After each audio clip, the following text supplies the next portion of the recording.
Syurga. Ada berapa pintu teman-teman sekalian? Pintu syurga ada berapa, Bu? Ada 8. Ya, coba kita lihat ya. Teman-teman sekalian, nanti kita lihat ya. Dalam hadis-hadis lainnya disebutkan beberapa pintu syurga itu. Pertama adalah pintu sholat. Kita ini kan orang-orang ini, di antara kita, ada yang amalannya beda-beda, yang kita banggakan di hadapan Allah, ya Bu. Ada orang yang kuat sholat. Ya, ada orang-orang yang kuat sholat, teman-teman sekalian. Dia qiyamulailnya kuat, duhanya nggak pernah ketinggalan, tahajudnya, taubatnya, hajatnya nggak pernah ketinggalan. Orang-orang yang senantiasa sholatnya bagus, sunnah-sunnah dijalankan, qabliyah, ba'diyah dan sebagainya, dia masuk pintu surga dari pintu sholat. Tapi ada di antara kita, aduh kalau sholat yang wajib-wajib aja deh, tapi saya banyak sedekah, sedekahnya banyak, dia masuk pintu surga dari pintu sedekah. Jadi pintu surga yang kedua pintu sedekah. Mungkin dia mengerjakan hal-hal yang wajib-wajib saja, tapi sedekahnya kuat. Setiap hari, di pagi hari, subuh hari sedekah, atau tiap Jumat sedekah, tiap Senin dan Kamis senantiasa memberikan makanan berbuka puasa untuk orang-orang yang puasa. Sedekah, dia masuk dari pintu sedekah. Yang ketiga, orang-orang yang berjihad di jalan Allah Subhanahu wa taala. Keempat, pintu Ar-Rayyan, orang-orang yang suka puasa. Mungkin sholatnya yang wajib-wajib saja, sedekahnya juga ala kadarnya, tapi dia shaum, dia puasa. Puasa apa? Ya selain puasa Ramadan, mungkin puasa Senin Kamis, mungkin puasa Daud, Ayamul Bid, 3 hari di tengah bulan, 3 hari di 1 bulan itu, di tengah bulan puasa. Ada pintu khusus untuk orang-orang puasa, pintu Ar-Rayyan namanya. Yang keberapa? Yang kelima, pintu haji. Yang hajinya mabrur pastinya. Haji itu bukan gelar ya Bu ya. Jadi jangan marah kalau orang gak panggil kita Bu Hajah atau Pak Haji, karena itu bukan gelar, itu pertanggungjawaban.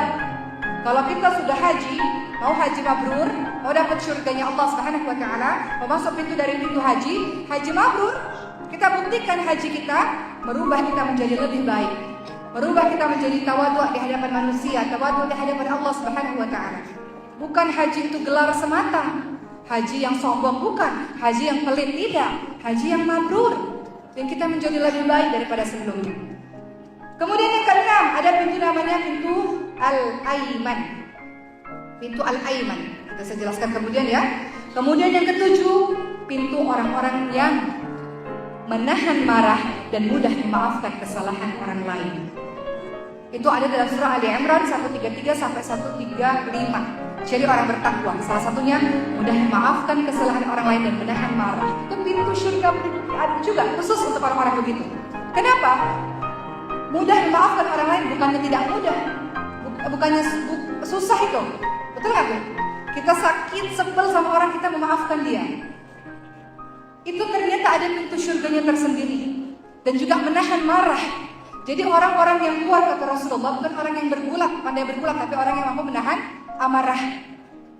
Jadi ada pintu surga untuk orang-orang yang begini, yang hatinya bersih, yang dia tahan marahnya, yang dia mudah memaafkan kesalahan orang lain. Ada jenis orang-orang yang seperti ini. Berikutnya yang ke-8 apa? Pintu zikir, pintu ridha, dan pintu ilmu. Orang yang senantiasa berpikir, orang yang senantiasa menuntut ilmu yang ridha terhadap ketetapan Allah, itu ada pintu surganya juga.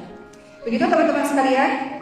Jadi kita lihat ya dalam hadis riwayat Ibnu Abi Hatim dijelaskan ya. Perkataan Imam Hasan Al-Basri, maaf ya. Hasan Al-Basri rahimahullah, beliau berkata, ya, ada suatu kaum yang menyembunyikan amalan-amalan mereka. Allah pun membalasnya dengan menyembunyikan balasan untuk mereka yang tidak pernah mereka pandang sebelumnya dan tidak pernah terbetik dalam benak mereka. Hasan Al-Basri ini teman-teman sekalian, tadi ada kalimatnya, surga yang tidak terbayang oleh mata, tidak pernah terdengar oleh telinga. Itu Allah sembunyikan itu teman-teman sekalian. Ya. Bagi mereka yang apa? Mereka yang menyembunyikan amalan-amalan mereka, mereka yang ikhlas, dan Allah akan kasih nanti itu sebuah hadiah di surga Allah yang kita tidak pernah tahu. Allah sembunyikan dulu saat ini. Allah berikan kepada orang-orang yang ikhlas tadi.